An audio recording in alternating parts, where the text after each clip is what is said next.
बहनों भाइयों नमस्कार। आध्यात्मिक वेदांग ज्योतिष के ग्रहवाणी चैनल पर मैं पंडित दिनेश नारायण पांडे आप सभी का हार्दिक अभिनंदन करता हूं, आप सभी का स्वागत करता हूं। आपको आने वाली गुरु पूर्णिमा का आशीर्वाद देता हूं। आप सुखी रहें और समृद्ध रहें। बहनों भाइयों, संतोषम परमम सुखम,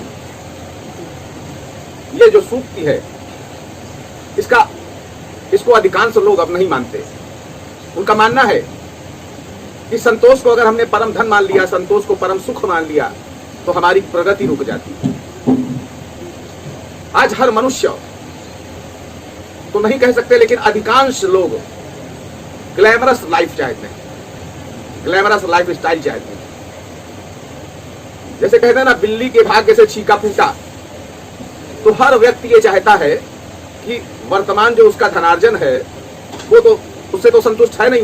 वो चाहता कोई ऐसा छीका फूट जाए मेरी किस्मत से कि मैं माला माल हो जाऊं और पूरा जीवन ग्लैमरस बीते।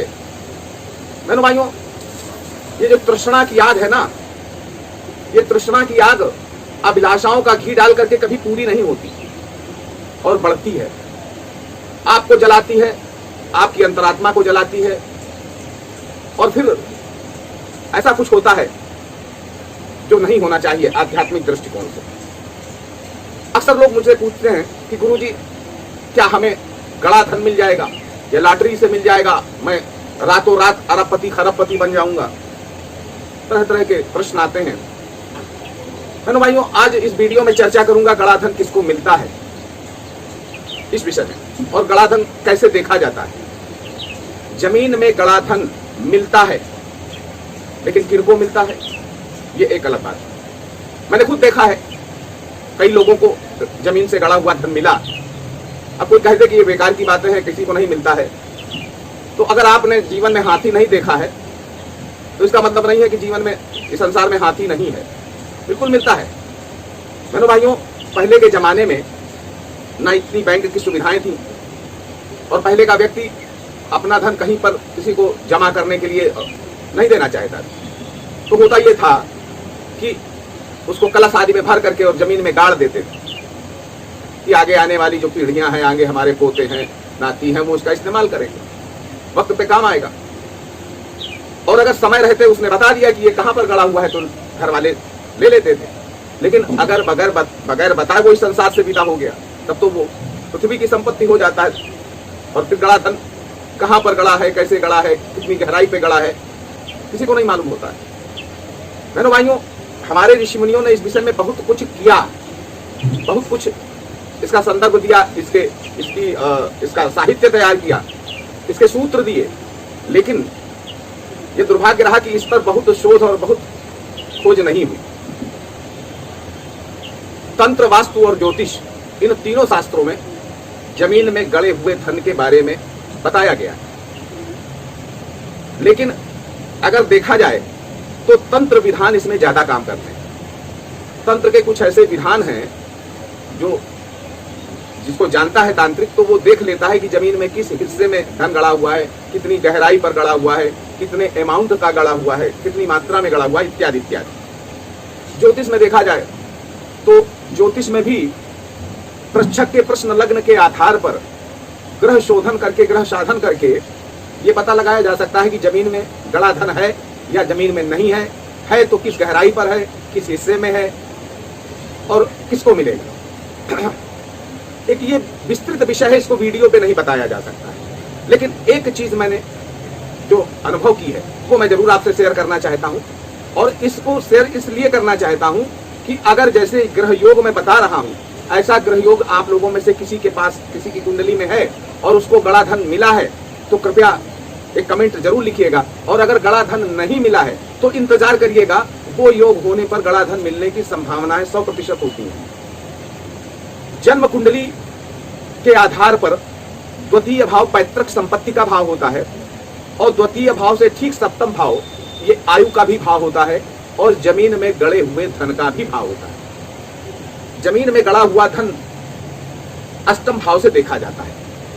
अब कुछ विशेष ग्रहों की विशेष राशियों पर उपस्थिति इस चीज को बताती है कि गड़ा धन आपको मिलेगा या नहीं मिलेगा। अगर कुंभ राशि का सूर्य यानी सूर्य अष्टम में बैठा हो, 11 अंक लिखा हो, कुंभ राशि का सूर्य अष्टम में हो, तो ऐसे जातक को जमीन में गड़ा हुआ धन मिलता है। या यूं कह सकते हैं, अगर जमीन में गड़ा हुआ धन ना भी मिले तो उसको आकस्मिक रूप से कोई पैतृक संपत्ति, जिसका उसको पूर्व में अनुमान नहीं होता है, ऐसी पैतृक संपत्ति मिल जाती है। अष्टम भाव में कुंभ राशि का सूर्य होगा तो गड़ा हुआ धन मिल सकता है, या आकस्मिक रूप से अनपेक्षित संपत्ति मिल जाती है। अगर अष्टम भाव में मकर राशि का चंद्रमा है तो आप ये माने कि आपको गड़ा धन मिल सकता है।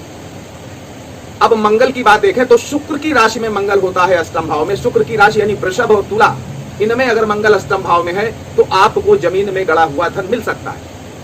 बुध की बात देखा जाए तो गुरु की राशि में बुध अष्टम भाव में होता है तो जमीन में गड़ा हुआ धन मिल सकता है। अब गुरु की राशियां हैं धनु और मीन। धनु और मीन राशि में बुध आपके अष्टम भाव में है तो आपको जमीन से गड़ा धन मिल सकता है। बृहस्पति, बुध की राशि में बृहस्पति अष्टम भाव में है। बुध की राशियां हैं मिथुन और कन्या। इन राशियों में बृहस्पति अगर अष्टम भाव में है तो आपको जमीन में गड़ा धन मिलने की संभावनाएं होती हैं। अब शुक्र की बात करें तो मंगल की राशि में शुक्र अष्टम भाव में है। मंगल की राशियां कौन है? मेष और वृश्चिक राशियां मंगल की हैं। तो मंगल की राशि में अगर शुक्र अष्टम भाव में है तो जमीन में गड़ा धन आपको मिल सकता है। शनि की बात करें तो अष्टम भाव में कर्क और सिंह, इन राशियों में शनि अगर अष्टम भाव में है तो आपको जमीन में गड़ा धन मिलेगा। अब मैंने भाइयों, ये तो रहा ज्योतिषीय योग, और कुछ योगों में मैंने देखा भी है कि मिला है लोगों को। लेकिन आप भी अपने जीवन में अगर आपके जन्म कुंडली में ग्रह स्थिति कुछ इस तरीके की है तो जरूर देखिएगा और बताइएगा। अब बात आती है कि ये जो गड़ा धन मिलता है, ये गड़ा धन कौन हजम कर सकता है? तो पहले के जमाने में जब लोग अपना जमीन में धन गाड़ते थे तो कोई देवता निर्धारित कर देते थे। जमीन में गड़ा धन निकालने के लिए अगर कोई जमीन में गड़ा हुआ धन जिसका कोई देवता निर्धारित नहीं किया है तो वो आप ले सकते हो। लेकिन अगर धन जमीन में गाड़ने वाले ने किसी को सुरक्षा में लगा दिया है तो उस देवता की, जिसको भी सुरक्षा में लगा दिया है, उस देवता की पूजन साधना और अनुष्ठान करके ही धन निकाला जा सकता है। अगर ऐसे नहीं निकाला गया तो वो धन अनिष्टकारक होता है और मृत्युकारक होता है। बहनों भाइयों, दो सगे भाई हों और एक पैतृक संपत्ति हो, उसमें से अगर धन निकला हो तो ये जरूरी नहीं कि वो दोनों भाइयों को मिल पाए। क्योंकि मैंने अपने गांव में एक उदाहरण देखा था, मैं बता रहा हूं उदाहरण आपको।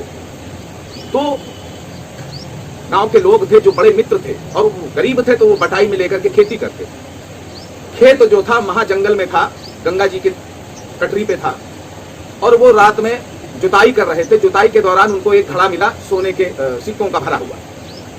अब उन दोनों ने सोचा, दिन में कर रहे थे, और उन्होंने सोचा कि अब अगर ऐसे लेके जाते हैं तो गांव वाले पूछेंगे क्या है क्या है।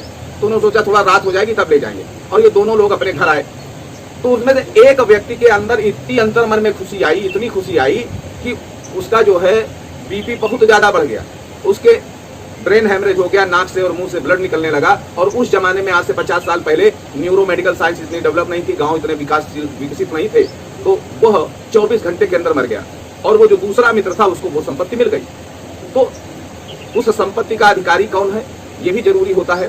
संपत्ति हमें जमीन से कैसे मिलेगी, कौन से पूजन अनुष्ठान की जरूरत पड़ेगी, तो उसमें ज्योतिष में बताया गया कि किन ग्रहों की दृष्टि से कौन से देवता का प्रभाव दिखता है, उस देवता की साधना उपासना करके जमीन से गड़ा हुआ धन निकाला जा सकता है।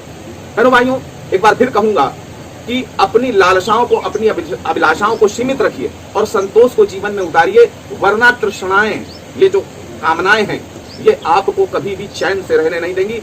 एक बार फिर आप सभी को गुरु पूर्णिमा की हार्दिक शुभकामनाएं देता हूं, आशीर्वाद देता हूं। आप सुखी रहें, समृद्ध रहें, मां भगवती की कृपा सदैव आपको मिले। एक बार प्रेम से बोलिए।